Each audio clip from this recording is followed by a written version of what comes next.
Coucou les petits loups. Alors ça fait un petit moment que je vous ai pas pris en vidéo, tout simplement puisque je n'avais pas trouvé le temps pour tourner les vidéos. En ce moment c'est assez compliqué pour tourner des vidéos, mais en tout cas là je reviens pour une nouvelle vidéo. Il y a un petit moment de ça, 15 jours maintenant que ça fait.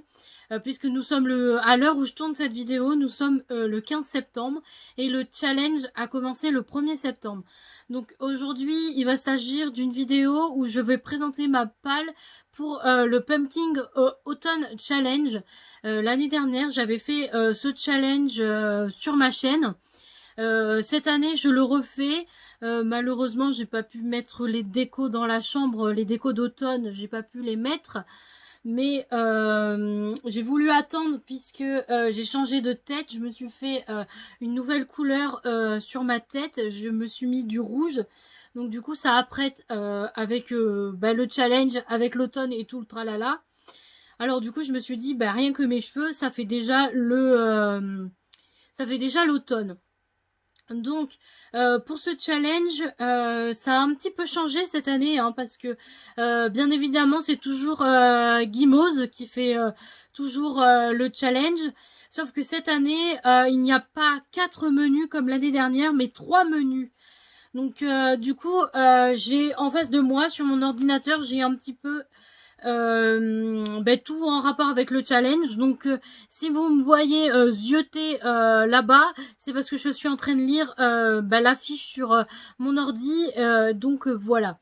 Donc pour ce challenge, il commence du 1er 09 jusqu'au 30 11 2020. Donc on a à peu près 3 mois pour lire les livres des menus. Donc voilà. Donc la règle du jeu, c'est qu'il y a 3 menus. Donc tu as 3 menus au choix et tu dois tu as 2 manières de valider ton challenge. Donc option 1, tu valides 2 sous-catégories par menu. Donc choisis bien évidemment.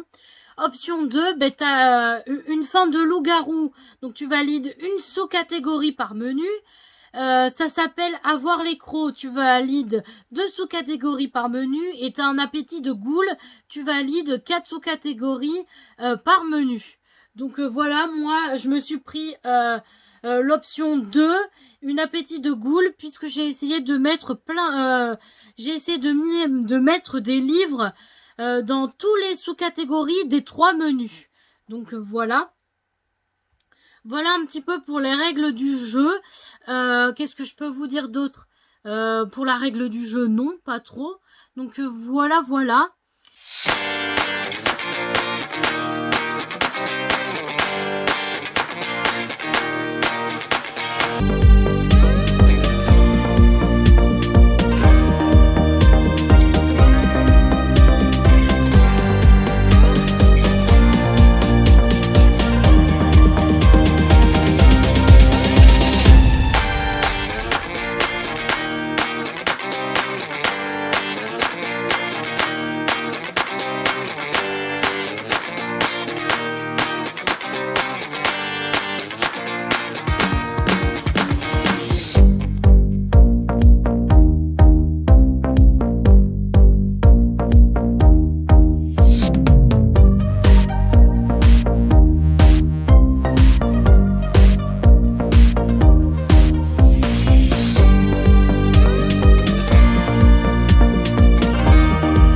Me revoilà, donc le premier menu qui s'intitule Automne frissonnant, pardon. Donc déjà dans ce menu là, dans Automne frissonnant, nous avons 4 catégories, donc ça veut dire 4 livres à choisir pour ce menu. Donc il y a certains menus où j'ai mis beaucoup plus de livres, tout simplement parce que j'avais des livres qui allaient dans cette catégorie en plusieurs fois en fait. Donc du coup j'ai pu mettre un petit peu plusieurs livres dans ces catégories. Donc la première catégorie de ce menu, donc dans le menu automne frissonnant, la première catégorie s'intitule Je suis Médée, vieux crocodile. Donc je ne sais pas si je les prononce bien parce qu'il va y avoir des menus des sous-catégories en anglais. Donc je ne sais pas si je vais bien les prononcer. Donc du coup dans celle-là, c'est Je suis Médée, vieux crocodile. Donc à l'intérieur, c'est tout ce qui est trahison, thriller, policier, horreur, épouvante. Donc dans celui-là, j'ai mis une catégorie, j'ai mis qu'un livre dans celle-là. Bien évidemment, je ne sais pas si j'arriverai à le lire puisque c'est la première fois que je mets un livre dans cette catégorie-là ou même dans ce genre-là en fait. Il s'agit d'un thriller. Je lis jamais de thriller, mais j'ai voulu me le mettre puisque je me le suis acheté à la période où je regardais la série. Donc du coup, j'ai voulu me le mettre. Il s'agit bien évidemment du premier livre de Richard Castle, donc Vague de chaleur. Donc voilà, hein, il y a marqué que c'est un thriller. Donc j'ai réussi à me le trouver d'occasion.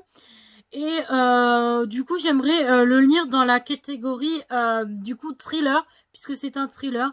Donc voilà, en barre d'infos, je vous mettrai les liens des livres pour que vous ayez les résumés. Et moi, je ne vous les dis pas en vidéo, sinon ce serait trop long à vous expliquer et à vous parler. Donc du coup, voilà, pour cette première catégorie, je me suis mis ce livre-là. La deuxième catégorie s'intitule Les chimères de la sylve rouge. Donc à l'intérieur, il y a tout ce qui est gothique, vampire et créatures de la nuit. Donc moi, j'ai voulu me mettre le 7e tome des Chicago, les vampires de Chicago, donc le 7e tome qui s'intitule Permis de mordre. Donc voilà, je l'avais même un petit peu commencé à l'époque. Mais j'ai voulu me le mettre puisque ça parle de vampires, de créatures de la nuit, un petit peu gothique, donc ça rentre un petit peu dans toutes ces catégories-là. Donc j'ai voulu me le mettre dans cette catégorie-là. Donc voilà pour celui-là. Bien évidemment, je vous mets le lien du premier tome en barre d'infos, hein, pas du 7e tome, parce que si vous n'avez pas lu cette saga, ça risque il y aura un petit peu de malaise puisque vous ne comprendrez pas le résumé du 7e tome si vous n'avez pas commencé la saga. Donc voilà. Donc la troisième catégorie de ce menu-là, il s'agit les supplices de la méladone. Donc il faut un livre avec la couverture noire. Donc je m'en suis trouvé un et je l'ai mis. Il s'agit du premier tome de God of Man. Donc voilà, de God of Man. Dans la maison d'édition Rivka, c'est du hardback. Donc voilà, la couverture elle est en noir. Bon, il y a un peu de blanc avec le titre, des petits trucs et tout. J'arriverai même pas à dire si c'est noir, je dirais même peut-être bleu. Mais je vais vous le mettre en couverture noire, puisque c'est la seule où il y a beaucoup plus de noir. Les autres ont un peu plus de couleur, et ça y allait pas, mais j'ai voulu me le mettre dans cette catégorie là. Donc c'est chose faite maintenant, hein, c'est une bonne bricasse, c'est du hardback. Donc voilà pour celui-là, qui est mis dans cette catégorie-là. Le prochain livre, du coup, pour la prochaine sous-catégorie, donc la dernière sous-catégorie de ce menu-là, il s'agit Esprit et tu l'as. Donc à l'intérieur, il faut qu'il y ait du fantôme de passé, famille, historique ou classique.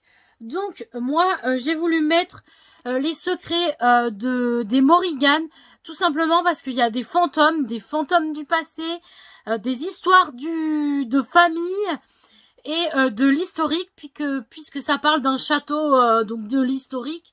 Donc il y a à peu près les quatre à part le classique, il n'y a pas de classique dedans, mais du coup il y a quand même du fantôme du passé, la famille et de l'historique. Donc voilà pour celui-là, je l'avais déjà commencé, j'avais lu déjà les 7 premiers chapitres, donc je vais le continuer puisqu'il faut que je le finisse. Donc, voilà pour celui-là. Donc, c'est les 4 livres que je me suis mis dans cette catégorie-là. C'est les 4 livres que j'ai mis sous comment dire, sous les 4 catégories de ce menu-là. Donc du coup, Automne frissonnant est terminé. Je n'ai plus de livres à vous présenter. Du coup, maintenant, je passe au prochain menu. Donc le prochain menu s'intitule Automne douceur de vivre. Donc à l'intérieur, il y a toujours 4 sous-catégories. Et dans ces 4 sous-catégories, bien sûr, j'ai mis des livres. Donc je vais commencer avec la première sous-catégorie. Elle s'intitule Il fait un temps épouvantail. Donc du coup, à l'intérieur, il faut lire du Halloween, sabbat et automne. Donc du coup, moi, je me suis mis Wicca. Du coup, voilà, hein, ça parle de Halloween. Wicca, c'est de la magie, de la sorcellerie. Donc pour moi, c'est tout ce qui est en rapport avec Halloween et tout le tralala. Donc je me suis mis celui-là dans cette catégorie-là. Donc voilà pour celui-là. Le prochain sous-catégorie, il y a marqué siroté à chocolat chaud sous les sols. Donc là, il faut lire un livre qui parle d'anthropomorphie, enfance, feel good et cocooning. Alors moi, j'ai voulu mettre un feel good cocooning, donc je me suis mis un Et ton cœur qui bat de Karen Pond. Donc voilà pour celui-là. Donc je me suis mis un petit peu celui-là puisque c'est du cocooning, du feel good. Donc voilà un petit peu pour celui-là. Tout simplement. Après, pour la troisième sous-catégorie qui s'appelle Fais finir ton assiette, sinon pas de piécettes. Je sais pas si je l'ai bien dit, mais voilà un petit peu. Donc à l'intérieur, il faut avoir des créatures légendaires et fantastiques, petits peuples, féeries, contes, légendes et mythes.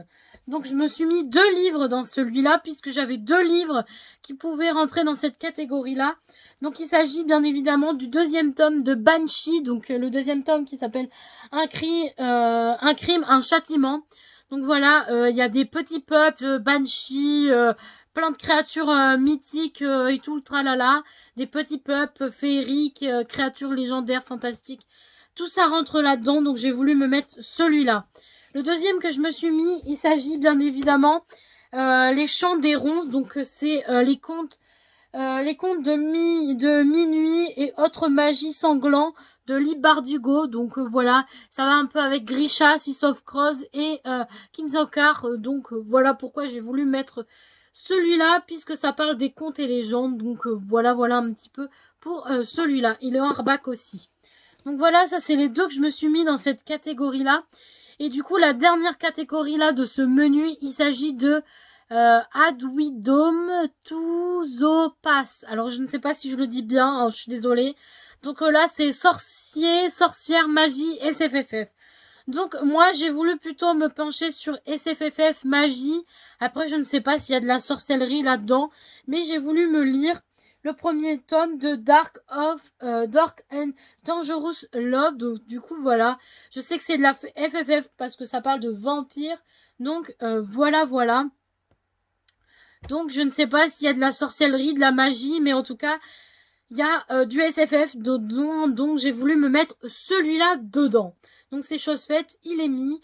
Bien sûr, j'en ai pas d'autres dans cette catégorie à peu près. Donc voilà. Donc le deuxième menu, donc automne douceur de vivre, est terminé. Je vais passer au 3e menu.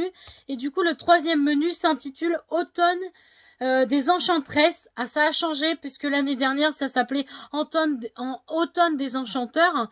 Maintenant, c'est Enchantresse. Donc voilà. Donc pour celui-là... pour ce menu-là, il y a toujours bien évidemment 4 sous-catégories. Donc, je vais pas tarder tout de suite. Je vais vous lire la première catégorie. Donc, la première catégorie s'appelle les rêves d'aurore. Donc, il faut lire du LGBTQI+, plus du militarisme ou un truc dans le genre. Moi, j'ai pas trop ces 2 indices qu'il y a dans cette catégorie, je n'ai pas du tout. Donc j'ai un peu essayé de tricher un petit peu, mais vous allez voir, je vais vous expliquer un petit peu. Du coup, dans cette catégorie-là, je me suis mis un livre, mais normalement, il va pas tellement dans cette catégorie-là, il va dans une autre, que je vous explique après. Tout simplement, j'ai voulu me le mettre aussi dans celle-là, puisque j'avais pas de livre, et je trouve que ça rentrait un petit peu là-dedans. Donc du coup, le tome que je me suis mis entre guillemets, entre parenthèses, puisque normalement il ne rentre pas dedans, mais j'ai un peu grugé, et j'ai voulu me mettre quand même un livre dedans. Donc il s'agit bien évidemment de The Shakespeare Sisters, donc le premier tome qui s'intitule Les promesses de l'été. Donc normalement ce livre, ça parle d'un groupe de filles, donc voilà. Et j'ai voulu me le mettre dedans parce que les rêves d'Aurore, c'est un peu féminine, ça parle de filles, donc j'ai voulu me mettre celui-là. J'ai grugé un petit peu, mais voilà pour celui-là que j'ai voulu me mettre dans cette catégorie, dans cette sous-catégorie, donc voilà pour celui-là. Donc, après, la deuxième catégorie s'intitule Sarah Bernard, monstre sacré. Donc à l'intérieur, il faut du dramaturge, pièce de théâtre ou de l'art. Alors, du coup, Gimoz a dit que l'art, ça pouvait être un peu de tout. Donc, j'ai un peu grugé. Moi, j'ai voulu me mettre un livre où ça parle de l'art, puisque ça explique de A à Z. C'est un livre sur le Puy du Fou. Tout simplement parce que l'année dernière j'y suis allée, cette année aussi j'y suis allée, mais l'année dernière je me suis acheté ce livre et je ne l'ai toujours pas lu, et du coup moi je le mets dans l'art, puisque ça raconte les coulisses, ça raconte comment le Puy du Fou a été construit, donc voilà. Bien évidemment j'aurais pu mettre un manga dedans, je ne l'ai pas mis puisque les mangas je suis pas sûre de les lire. J'ai un autre livre que je peux vous montrer, que je peux mettre dedans, mais j'ai pas voulu le mettre. Il s'agit du premier tome de Sherlock Holmes. C'est un manga. J'aurais pu le mettre dedans, mais j'ai pas voulu. Après, ça peut être un petit plus. Si j'arrive pas à lire celui-là, je peux essayer de lire celui-là. Comme ça fait que j'ai rempli cette catégorie-là. Mais du coup, voilà, je mets un petit peu ces deux-là dedans. Après, ça peut être finir le premier tome de The Promised Neverland. Ça peut être bien évidemment un autre livre où il y a du graphisme ou de l'art ou du manga. Mais voilà un petit peu pour ces deux livres-là. Donc voilà un petit peu pour ça. J'ai pas trop d'autres livres pour cette catégorie-là, malgré que je peux en piocher d'autres, puisque j'en ai d'autres qui, je pense, des biographies sur Antoine Griezmann ou sur Ed Sheeran que je pourrais mettre dans l'art, puisque c'est pas tellement des histoires, des histoires que je lis, c'est de l'art pour moi. Donc ça peut être de ces genres-là, mais j'ai pas voulu les mettre, puisque j'ai pas envie de les lire maintenant. Mais voilà un petit peu le topo, donc voilà. Donc maintenant je passe à la troisième catégorie qui s'intitule Les écailles de Mélusine, si ça se dit bien comme ça. Donc à l'intérieur il faut du féminisme, transformation ou métamorphose. Donc normalement j'ai voulu en féminisme, c'était ce livre bien évidemment que je me suis mis, mais comme j'ai voulu le mettre dans la première sous-catégorie, du coup il rentre dans les deux catégories, ma foi. Mais c'est que j'ai mis un autre livre dans la catégorie. Il s'agit du premier tome de Alpha et Oméga. Donc voilà, le premier tome qui s'intitule Le cri du loup. Voilà, j'ai voulu le mettre parce que métamorphose, ça rentre dans celui-là puisque ça parle de loup-garou. Donc voilà un petit peu le topo pour ce livre. Maintenant, je vais le placer et je vais passer à la quatrième sous-catégorie et dernière catégorie de ce challenge. Il s'agit de Mosica de la vallée du vent. Je ne sais pas trop si ça se dit vraiment comme ça. Je suis désolée pour les prononciations.